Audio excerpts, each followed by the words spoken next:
Aujourd'hui, nous allons aborder un terme dont on entend de plus en plus parler et qui est assez fascinant, c'est le biohacking.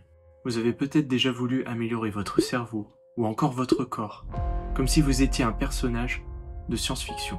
Eh bien, le biohacking peut vous le permettre. Restez avec moi et je vous montrerai comment cela fonctionne. Tout d'abord, commençons avec l'étymologie du mot biohacking.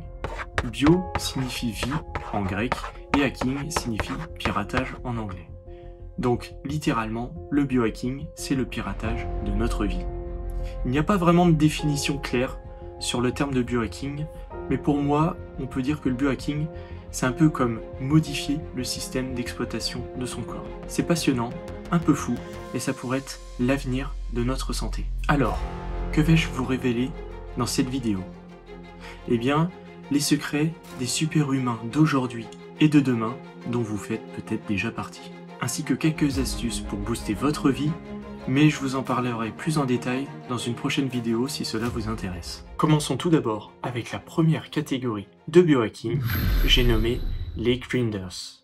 Imaginez-vous pouvoir ouvrir des portes avec un simple geste de la main, comme Eleven dans Stranger Things. Eh bien c'est plus ou moins ce que permettent de faire les grinders avec des implants, comme par exemple des personnes qui se sont implantées des aimants dans les mains, ou encore autre chose. Mais si vous craignez les aiguilles, peut-être que ce n'est pas fait pour vous. Ensuite, nous avons une seconde catégorie de biohack, qui celle-ci est moins dangereuse, moins contraignante pour la santé, que sont les suppléments et nootropiques, plus communément appelés les smart drugs. Ils sont utilisés pour booster nos capacités cérébrales, telles que la concentration, la mémoire, l'apprentissage, ou encore notre résistance à la fatigue. Et sur ce point, je pense que beaucoup d'entre vous êtes des biohackers. Effectivement, le simple fait de consommer du café fait de vous un consommateur de smart drugs. Vous trouverez également en description une liste de d'autres produits qui rentrent dans cette catégorie. Attention cependant, la surdose de caféine ne résoudra pas vos problèmes. Vient ensuite la troisième catégorie de biohack appelée le biofeedback.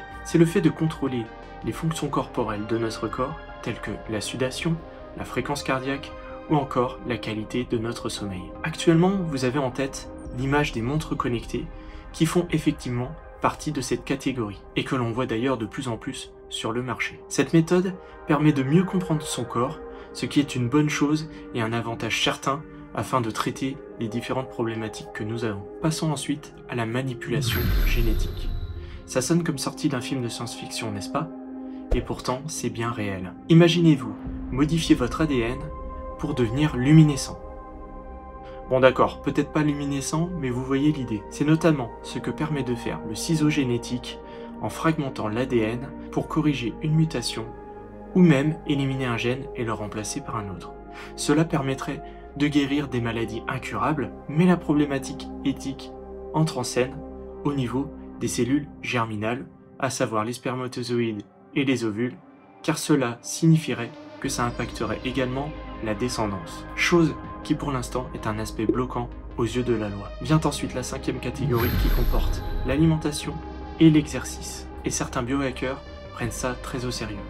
Ils comptent chaque calorie comme s'ils sauvaient le monde, un brocoli à la fois. Plus sérieusement, pour l'alimentation, on va retrouver tout ce qui a trait au régime, comme par exemple le régime cétogène, qui consiste à diminuer la quantité de glucides consommés, ou encore le jeûne intermittent, qui consiste à alterner des périodes de jeûne et des périodes d'alimentation. Pour l'exercice, on va retrouver des types d'entraînement particuliers, comme le HIIT, qui consiste en de courtes périodes d'activité intense, ou encore l'entraînement en altitude, qui permet de travailler différemment le système cardiovasculaire. Maintenant, parlons des avantages. Meilleure santé, cerveau ultra rapide, muscles de super-héros, qui n'en voudraient pas sérieusement. Mais souvenez-vous que de grands pouvoirs implique de grandes responsabilités. J'aimerais vous parler de deux exemples très parlants à ce sujet. On peut citer comme exemple Elon Musk, qui a créé la société Neuralink, dont le but est d'augmenter les capacités du cerveau grâce à des capteurs implantés. On peut même imaginer cela avec de l'intelligence artificielle, ce qui permettrait d'avoir accès à toute information, à tout moment et en illimité. Ou encore le cas de Brian Johnson.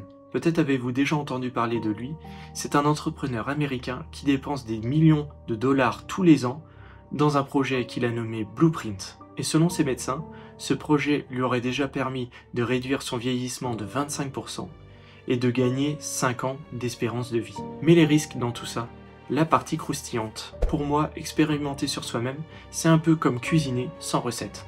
Parfois on obtient des chefs-d'œuvre, et parfois, eh bien c'est pas bon du tout. Et justement, voici quelques exemples où ce n'est pas bon du tout. Dans le cas des grinders, il peut y avoir un rejet de la part du corps, ou encore une infection. Et donc, on a un risque physique pour notre corps. Concernant les mutations imprévues, avec des tentatives de thérapie génique, ou encore la création de bébés génétiquement modifiés, comme le cas controversé du scientifique chinois Jiang Kui, eh bien là, on va avoir plus un risque éthique et génétique. La quête constante d'amélioration poussant à l'anxiété, ou encore l'insatisfaction de son propre corps et de ses capacités, peut amener à un risque psychologique pour soi. Également, l'utilisation de dispositifs tels que les implants peuvent amener à une violation de nos données ou encore de notre vie privée. Et donc là, on va être plus sur un risque juridique ou un risque pour nos libertés. Pour conclure, le biohacking est un monde d'innovation simple, à la fois incroyable et parfois d'idées farfelues. On peut s'accorder sur le fait que c'est l'avenir, mais un avenir qu'il faut aborder avec prudence et curiosité. Je peux donc maintenant vous dire que vous êtes tous des biohackers, mais ne vous inquiétez pas, il n'y a rien de mal à cela. Bien au contraire, cela signifie que vous œuvrez pour votre santé physique et mentale, ce qui est une bonne chose. Tout est une question d'équilibre. N'hésitez pas à me dire en commentaire ce que vous seriez prêt à faire pour optimiser vos capacités avec des biohacks. N'hésitez pas également à me dire en commentaire si vous voulez que je fasse une vidéo sur moi personnellement, ce que j'utilise afin d'améliorer mes capacités tous les jours. En attendant, je vous dis à très vite pour une nouvelle vidéo et n'oubliez pas de prendre soin de vous.